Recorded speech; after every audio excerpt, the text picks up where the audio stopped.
Well, hey friends, Patrick Kirby, Do Good Better Consulting. How are you? If you are getting this video, we are in the middle of sort of like our giving season. It's the end of the year in 2024. It is officially, when we recorded this, the 18th of November, which means we are a week away for our Western Minnesota and really statewide Minnesota Give to the Max Day. Everyone has a giving day in their state. Everyone wants to participate. We're going to talk a little bit about some tips and tricks and why you should participate in your giving day and what you need to do, what you don't need to do, and all of these things. A very quick little lesson here today with me. One of my very good friends, Courtney Backen. She is the Senior Director of Community Impact at GiveM, and she's heading up our Give to the Max Day. Hi, Courtney. How are you? Hi, Patrick. I'm good. Thank you. Yeah, thanks so much for making some time and space to talk Give to the Max Day this year. I love it. All right, as a original OG Minnesotan, I have seen Give to the Max Day for a very long period of time, and so I've loved the way it has grown, and I love Give to the Max Day too because it is a bellwether on how the end of the year goes, and really how giving goes for the next 6 months. I watch it relentlessly. I watch and I listen to people who are participating in it, and it's awesome to know that you're kind of the first one out of a series of giving days here in the Midwest that really kind of help us understand where donors are at, what organizations are doing, what the best practices are. And I'm grateful for your time today, even though I know we got a couple of days until the actual event itself.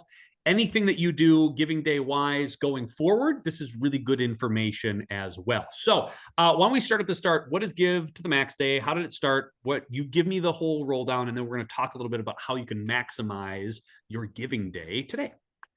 Yeah. So the quick and dirty of Give to the Max Day. So this is the 16th year of Give to the Max. So started in 2009. And GiveMN was originally founded as a digital fundraising platform to help bridge that gap between small nonprofits that didn't have the budget in 2009 to invest in technology, and large organizations that did have the budget to do so. And it was a time when obviously digital fundraising was very different. As I like to remind everybody in 2009, like, you know, it was a very different world. My point of reference is that Kanye had just interrupted Taylor Swift at the VMAs. So, like, that's the world we were living in. And so, as a way to celebrate the launch of this platform, they started a one-time campaign called Give to the Max Day that was fundraising for Minnesota nonprofits. And $14 million later, they were like, oh, there's something to this. And so we've been doing it ever since. Every year, nonprofits tell us that it's their single largest day of fundraising in the entire calendar year. And it's a great kickstart to any organization's year-end campaign. So it is one of the first ever giving days in the entire country. So Giving Tuesday was actually based off of the Give to the Max Day model, which is my humble brag. Whoa. And yeah, so we are in the 16th year. Giving has already been happening since November 1st, and it's going to culminate on Thursday, the 21st this week. I love it. There's a couple of things that I really love about Give to the Max Day. Number one, it costs $0 for any nonprofit organization in the state of Minnesota to participate in. I love it. And number two, it has consistently over the years been a capacity building exercise as an event, right? So it takes the event and says, this is what you should be doing for the day. But everything that you learn, you can navigate and use as your skill set for the rest of the 364 days. And that's what makes it so special. Why is it an insistence on not having a fee and being that capacity building mechanism? Why is that so important and critical to Give to the Max Day? Yeah, I mean, I think so. One of GiveMN's organizational values, something that we really care about, is equity in action. Mm. And to us, that means making sure that this opportunity to fundraise and the opportunity for nonprofits to reach out to their supporters is as accessible as possible. We believe that there shouldn't be a barrier to sharing your message, to activating your network, and to getting others involved in your good work. And so there is no registration fee for Give to the Max Day. And the requirements really are that you're a 501c3 that's in good standing, or a school.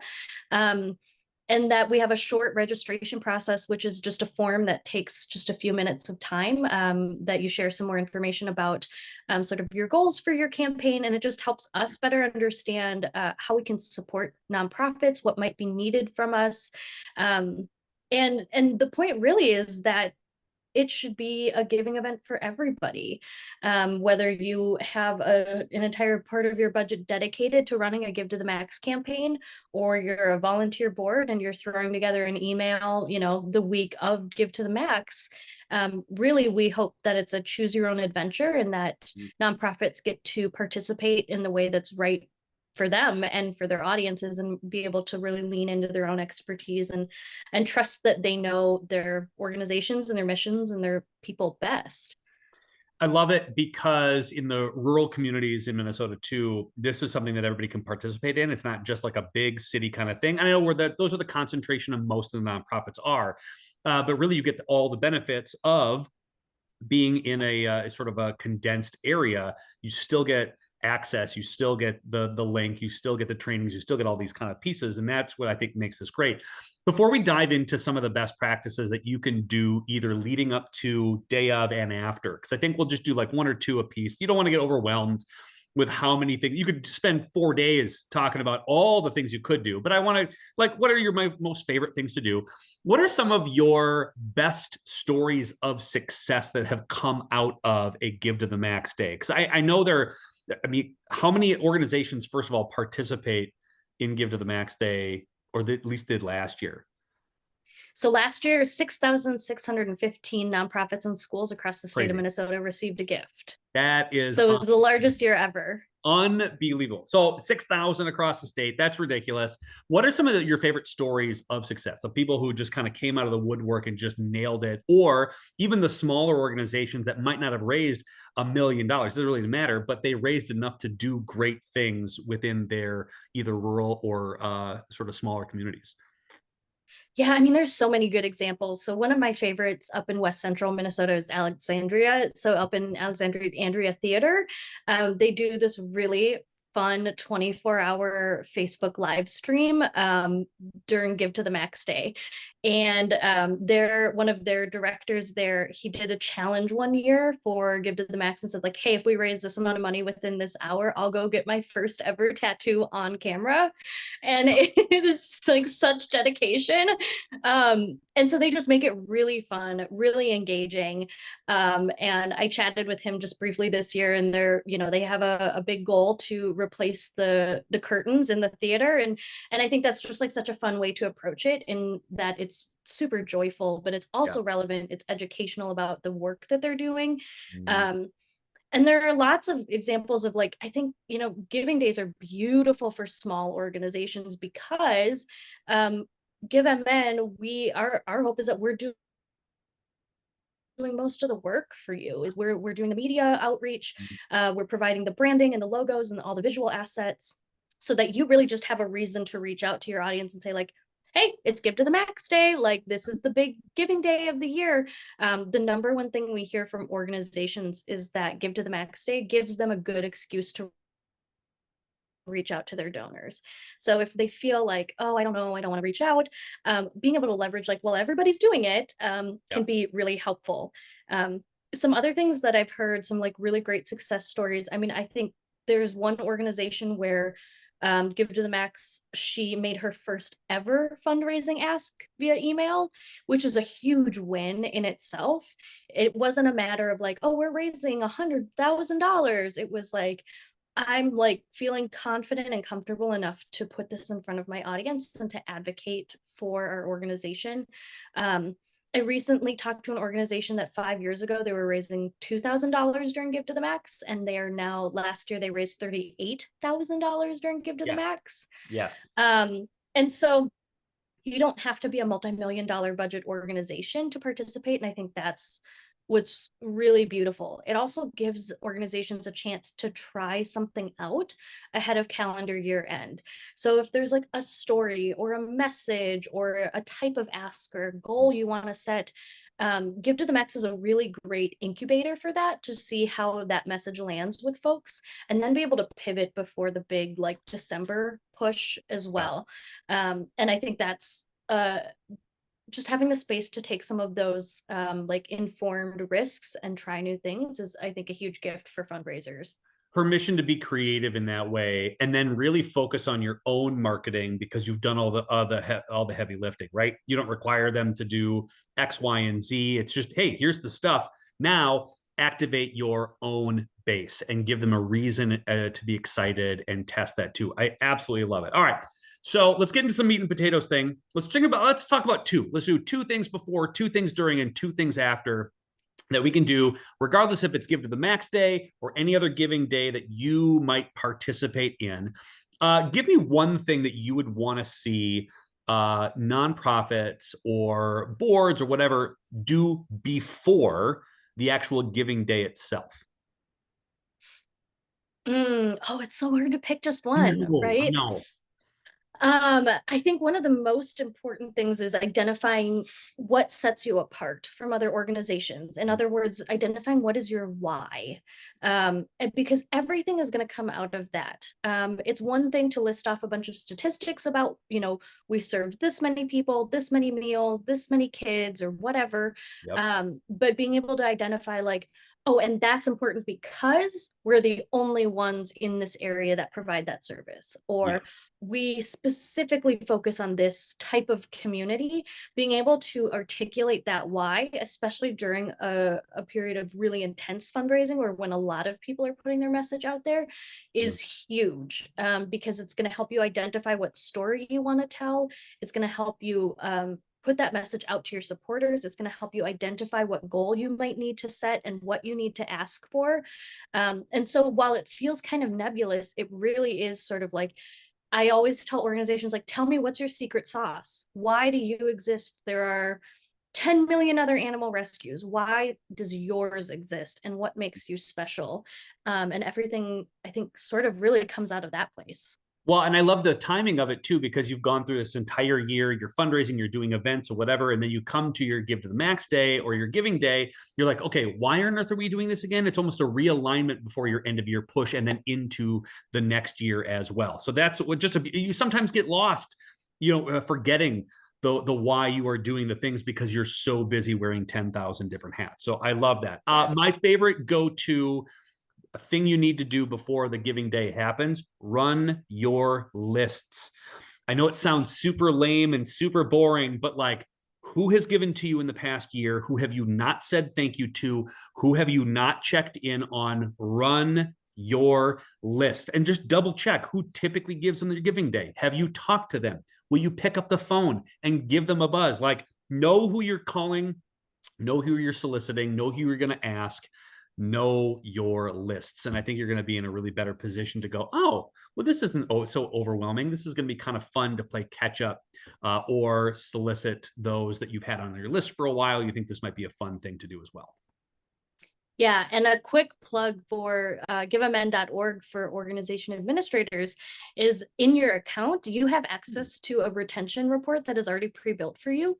So you can filter it by previous giving days, and it'll show you a red dot or a green dot, like, did they give in the previous giving day, and then did they give last year, or did they lapse last year? So it's going to give you a really quick gut check too of like, oh, these are folks that gave in 2022 but they didn't give in 23. I want to reach out to them and say, hey, we missed your support last year. So some of those baked in tools, because I agree, it can also feel overwhelming to try and like sort through those types of lists. So we try to make it as easy as possible, but some of that like unsexy list and data work is really going to be what makes a difference. Because I think, and let me know if you disagree, is like, if you don't have an audience to tell your message to, what's the point of identifying your message? 100%. Nope. I love it. That seems like a very cool and free thing that gets along with participating in Give to the Max Day. Courtney, thanks for providing that. All right. It's day of or the day before. We'll kind of give it a 48-hour marinade of like a day, like the 24 hours and then maybe 12 before, 12 after. That's kind of the giving day. What is your hot, let's do this on your giving day tip that organizations should probably do, because it probably will be very helpful to activate donors? Mine is asking multiple times. I think people get worried about like, I don't want to bother my donors, or they're getting so many messages on Give to the Max Day. And I think one thing about it is that if you are not in their inbox, another organization will be. You want to stay top of mind. And it's important to, you don't want to like email every hour, but for most organizations, Give to the Max becomes like the period where they see the most unsubscribes, but they also see the most new emails and new donors coming in as well that backfill that. People that unsubscribe were always probably going to unsubscribe. This just reminded them to do so. And it can be because they moved away, they have a job change, whatever it might be. But I always recommend a day before email, a morning of, and at least an evening email of an update, like a final push, as well as then a thank you email the day afterwards to your whole audience, and letting them know that like, yes, Give to the Max might be done, but they can always give to your organization if they missed it or whatever that might be. Just having multiple communications out there, because you don't get what you don't ask for. I love it. Yep, that's a constant reminder. Again, they're not going to be mad at you for asking. They if they already gave, they'll delete it. Don't worry about it. And again, the unsubscribers, I love it. They were probably going to unsubscribe anyway. And don't waste your time with people who don't want to hear your message anyway. Enjoy those who love you. Here's what I love. This is my best day of tip is stating your goal out loud. I feel like that is so important that people are like, oh, I hope we raise a lot of money. Nope. This year we want to raise 25 grand. It's going to go to this, and this is why we're excited about it.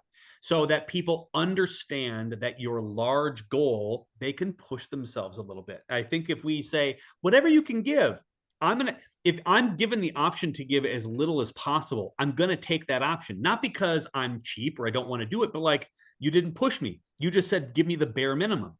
Say a goal, make it big, make it audacious, state it out loud, and then people will follow you, and then they're going to want the updates, which again, Courtney just said, make sure that they understand where they're coming from and where they at. Get that big final push, and do it. But say it out loud. Don't hide behind your goal. Say it. Say it, dang it. I worked with a board member. She said the most beautiful thing I've ever heard. And I'm like, oh my gosh, I need this like on my wall or something. But she said that if you are passionate about something, you have every right to ask for support for it. Yes. So it's standing grounded in your work too, and knowing that like, yeah, it takes money to do this important work. Yeah. And if that's something that still doesn't feel super comfortable, another thing that I've seen work really well, and I've done in the past for campaigns, is setting a like a donor goal instead. So instead of focusing on like $25,000, it's like we need 250 donors by midnight, and focusing more on people's participation rather than a dollar amount. If that's something you're not super comfy putting out there yet, it can also give you a great benchmark of like, oh, okay, we got 100 donors, it ended up at about this amount of money. That's going to help inform us setting a dollar goal next year or whatever that might be, especially if you're new to Giving Days. That can be something helpful to test the waters. And a great thing for schools, right? To get alumni re-engaged. It doesn't matter how much they give, get them engaged in the first place. That's a wonderful goal. I love that. Okay. Giving Day's over. You kicked so much rear end. You're throwing monies. You're diving in Scrooge McDuck style into everything was a success, or you didn't quite make it. It doesn't matter. You got through the day. What is your best advice on what you do after the event? And maybe not even after the day after. You're going to have to write some thank yous. You're going to pick up the phone. Yeah. What do you suggest we do to keep the momentum going? Because that is really the big secret that you get to unlock by participating in Giving Days like this. And so Give to the Max Day has you a really good opportunity to ramp up to the end of the year. What do you do next? I mean, so the obvious one, and this goes without saying, I'm a big fan of a thank you card and a thank you letter or a thank you call. So it's like, that's the like, do not pass go, do not collect 200 before you do your thank you. That is like, that's permission to play. It's permission to ask again, is doing your stewardship. So let's assume that's done and that's already part of your plan. I think one of the most important things to keep in mind for end of the year and keeping up your momentum is that you don't have to recreate the wheel. You don't have to have a completely new story and new visual assets for your end of year campaign in December. We know that most giving happens in the last week and particularly the last 2 days of the calendar year, but you don't have to like stress yourself out over like, I need a completely new story and completely new copy. Reduce, reuse, recycle. Make it easy on yourself. In fact, what is the marketing thing? Like people need to see something 11 times in order for it to stick with them. Mhm. So I don't think people are going to be sitting with your email, comparing it to Give to the Max and being like, they use the same story. So people aren't paying attention to that. As Mhm. long as you have something meaningful to say and the way that you're positioning it with your goal, your story, how you're demonstrating impact rings authentic and true, that's the most important part. But actually repeating that message can create really nice consistency through the end of the year. So I think that would be my number one thing. I love that. My hot tip would be get this in your brain is that yes, you already did a giving day, but that does not allow you to stop asking for money. I feel like a lot of people on the giving days be like, okay, well then that's it for the rest of the year. I don't want to bother anyone with any other solicitations. No, you've got them where you want them. They're paying attention to you. They understand the importance. You did great stuff and now you have another opportunity. And think of it like this. You have another opportunity to fund something else or a continuation of your programs. And I think in between there, if you don't feel comfortable about back-to-back asks, make sure before you ask the big crowd again what the money you raised already did as a part of your impact and use that as a buffer communication piece before your end of the year. But no, you don't get permission to not ask anymore after your giving day. People are ready and they've heard you and they're excited about it. That's momentum building on top of it. Get their friends or family and people who may have forgotten about the giving day to give at the end of the year too. So don't stop. Don't stop. People want to And keep. we know like by donor metrics like recency, Yes. frequency, value is that the more recent someone has given, the more likely they are to give again. Yeah. And we ask donors after Give to the Max Day, when do you plan on giving again outside of Give to the Max Day? And the number one answer besides Give to the Max is end of calendar year. They're planning on giving again, they're ready to give again. And we also ask them, hey, how do you feel about the number of communications you're receiving from nonprofits during Give to the Max?